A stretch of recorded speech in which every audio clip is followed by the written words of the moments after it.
आप देख रहे हैं AIMIM न्यूज। हर खबर आप तक। वीडियो को लाइक करें और चैनल को सब्सक्राइब करें। बेल आइकन को दबाना ना भूलें ताकि वीडियो का नोटिफिकेशन सबसे पहले आपको मिले। अगर तुम्हारे वोट की कीमत होती तो आजम खान जेल में नहीं होते। अगर तुम्हारे वोट की कीमत होती तो तुम्हारे बच्चे स्कूलों में होते।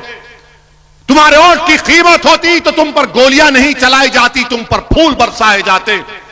अगर तुम्हारे वोट की कीमत होती तो तुम्हारे बच्चे ग्रेजुएट होते, हमारी बच्चियां पढ़ती। तुम्हारे वोट की कीमत होती तो तुम्हारे मस्जिदों की हिफाजत होती। तुम्हारे किसी भी वोट की कीमत और अहमियत नहीं रही। अब उत्तर प्रदेश में मुसलमानों की वोट की कोई अहमियत नहीं है, कीमत नहीं है। अगर तुम्हारे वोट की कीमत और अहमियत होती तो अमित शाह ये जबान इस्तेमाल नहीं करते। इसकी अहमियत और कीमत को अगर जिंदा करना है तो सियासी क़यादत को पैदा करो। हां, अगर तुम खुश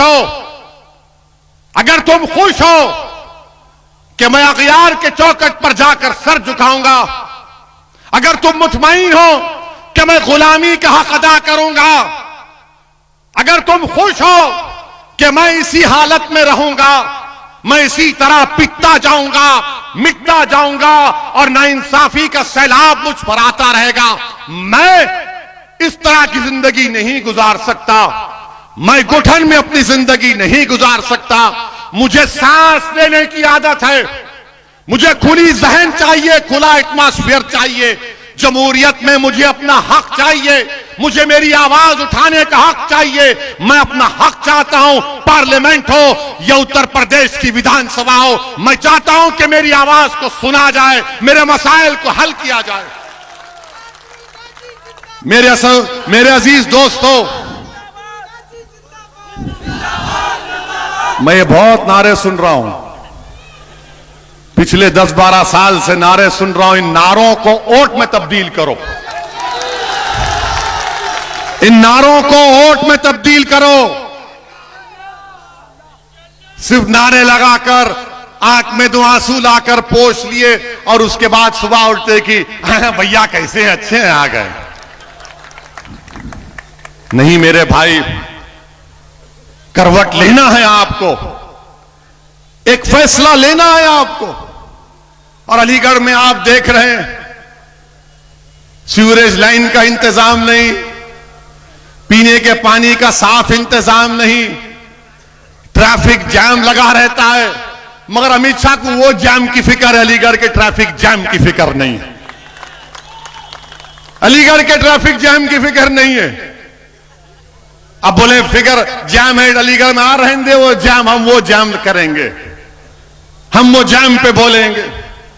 मेरे अजीज दोस्तों और बुजुर्गों, ये जो अपने मजलिस को गाली देते हैं, मजलिस पर इल्जाम लगाते हैं कि मजलिस वोट डिवाइड करती है। सुना होगा ना आपने कि इलेक्शन लड़ेंगे वोट डिवाइड करते। हम जहां कहीं टीवी चैनल पे जाते, हमको पूछा जाता है, ऐसा पूछते हैं जैसा कि कोई दामाद ससुराल के घर को आता है। जब जाता है ना बेटा घर को अपने ससुराल में, तो ससुर साहब बैठ के पूछते, बेटा खुश, अच्छे हैं।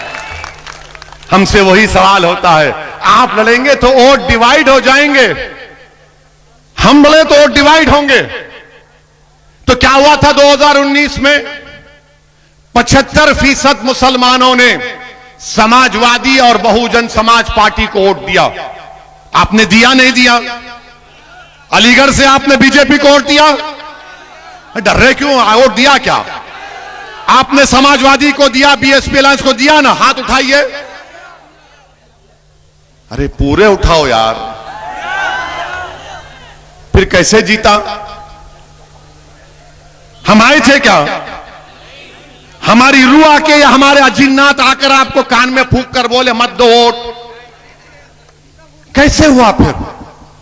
75% मुसलमानों ने उत्तर प्रदेश में 2019 में समाजवादी और बीएसपी को वोट दिया। कितने जीते? खाली 15 लोकसभा, सिर्फ 15। अब कौन जिम्मेदार है इसका?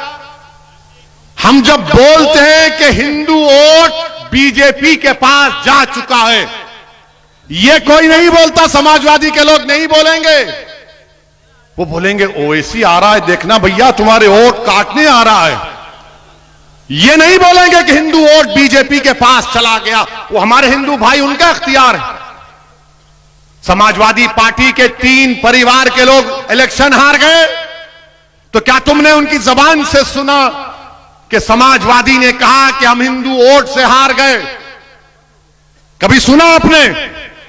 मगर जब हम खड़े होते हैं तो इनको लगता है कि भाई ये एक दीवाना आया है हैदराबाद से, ये कुछ कर जाएगा। अगर तुम अच्छे होते तो मैं आता ही नहीं उत्तर प्रदेश को। तुम अगर नाइंसाफी नहीं करते तो हम आते ही नहीं थे। हम तो हैदराबाद के उन्हीं चबूतरों पर बैठकर ईरानी चाय पीकर खुश रहते थे। मगर तुमने हमको बुलाया है, तुम्हारे जुल्म ने, तुम्हारी नाइंसाफी ने हमको बुलाया है। और इंशाअल्लाह ताला जब अल्लाह के जात पर तवक्कल करके हमने कदम और फैसला लिया है, तो अब पीछे हटने का सवाल नहीं। उत्तर प्रदेश नहीं, पूरे भारत में जाएंगे।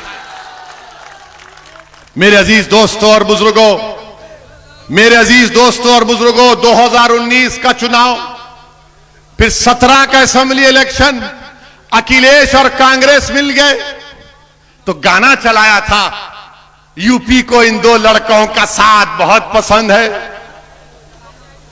यूपी की जनता ने कहा हमको नापसंद है और बीजेपी को बना दिया। फिर 14 के चुनाव हुए, 14 का पार्लियामेंट का इलेक्शन हुआ। समाजवादी पार्टी के 5 यादव परिवार के लोग कामयाब हुए।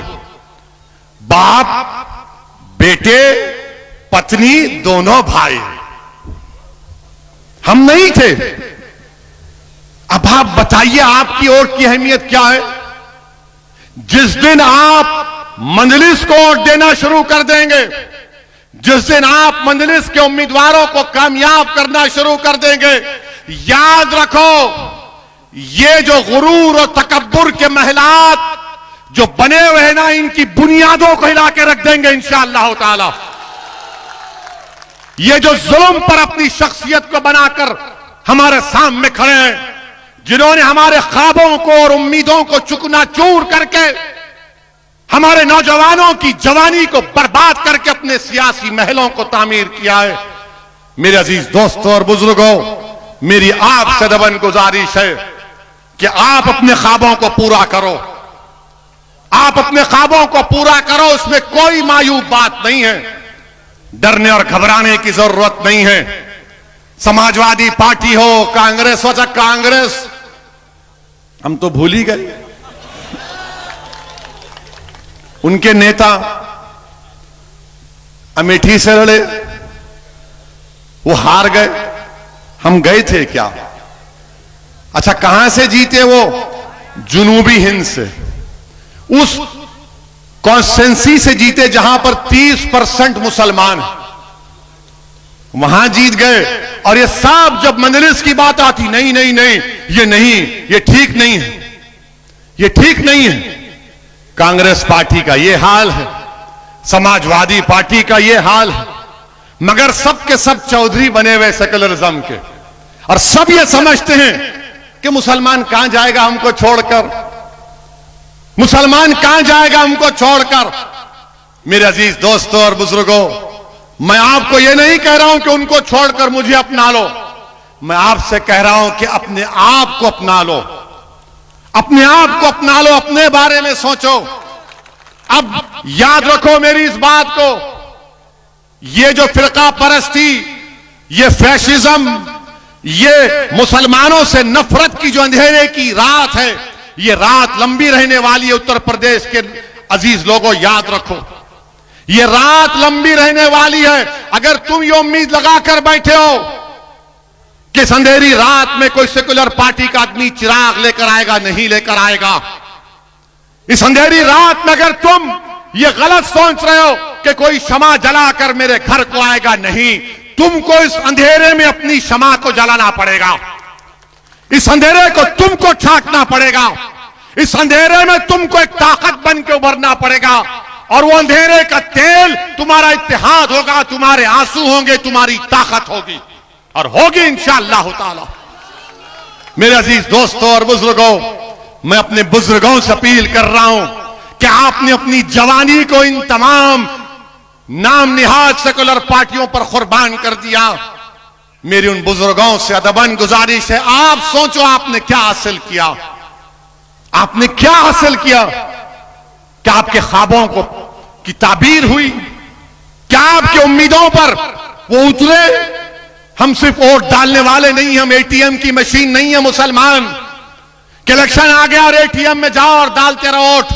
नहीं, वोट डालो मगर अपने आप को डालो, अपनी ताकत को दिखाओ। तुम्हारी ताकत तुम कैसे दिखाओगे? आज यूएपीए का कानून बन गया, कांग्रेस और समाजवादी ने साथ दिया। मेरे अजीज दोस्तों और बुजुर्गों, मेरी आपसे गुजारिश है कि एक जरूर इस बात पर गौर करिए कि महाराष्ट्र में जो तशद्दुद हुआ वो नहीं होना चाहिए था। मैं तशद्दुद के खिलाफ हूं और रहूंगा। अब यहां पर भी बाज लोग वो साजिश कर रहे हैं, जज्बात में मत आइए, होश से काम करिए। अगर कोई हमारे जज्बात को ठेस पहुंचाता है तो पुलिस में जाकर कंप्लेन दीजिए। अगर थाने में एफआईआर नहीं दिया जाता तो कंप्लेन का एक्नॉलेजमेंट लीजिए। अगर एक्नॉलेजमेंट भी नहीं दिया जाता तो उस थानेदार को ईमेल करके उसको रिकॉर्ड में महफूज रखिए, मगर कानून को अपने हाथ में मत लीजिए। तशद्दुद होने मत दीजिए। अपने आप को बचाओ। हम अपने बच्चों को बचाएंगे, उनको लीडर बनाएंगे, उनको कायद बनाएंगे। और हमारी कोशिश और ख्वाहिश यही है कि उत्तर प्रदेश में आपकी एक सियासी ताकत बने। मैं यही गुजारिश करने आपसे आया हूं और मैं आपसे वादा करके जा रहा हूं, मैं आपसे वादा करके जा रहा हूं कि इंशाअल्लाह ताला मेरी ये दीवानगी, मेरे ये अल्फाज, मेरी ये जबान जब तक अल्लाह जिंदा रखेगा मैं आता रहूंगा और उत्तर प्रदेश में आपकी क़ियादत अल्लाह के फजल से हम बनाएंगे। अस्सलाम वालेकुम व रहमतुल्लाहि व बरकातहू।